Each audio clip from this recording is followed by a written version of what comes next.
So నాకు పరిచయం అయిన తర్వాత ఫస్ట్ నేను వాడింది, నాకు ఎలర్జీ ఉండే, సో అది సాల్వ్ అయిపోయింది.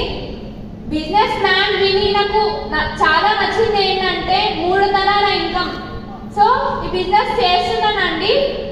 ఈ బూట్ క్యాంప్ వచ్చిన తర్వాత నిన్న సెక్షన్ జరిగింది కదా, సో ఆ సెక్షన్లో నాకు ఏం అర్థమైందంటే, ఫస్ట్ సాయిదుల్ సార్ చెప్పింది నేను ఫస్ట్ చూసింది నేను యూట్యూబ్లో, లైవ్గా ఎప్పుడు వినలేదు. ఇక్కడ విన్నాను కాబట్టి చాలా ఇన్స్పిరేషన్ వచ్చింది, చాలా ఇన్స్పిరేషన్ చేసిండు, రిలైజ్ చేసిండు. ఏంటంటే అతని మాటలు విని నేను రిలైజ్ అయినా, డైరెక్ట్ సెల్లింగ్ గురించి ఎంత బాగా చెప్పిండో కదా. సో అది రిలైజ్ అయినా. అండ్ లీలవర్ణ మేడం చెప్పిన రిజల్ట్స్ అనేటివి నేను మైండ్లో కూర్చుండిపోయినాయి. ఆమె చెప్పిన ఇన్స్పిరేషన్ కానీ చాలా ఇన్స్పిరేషన్గా తీసుకున్నానండి.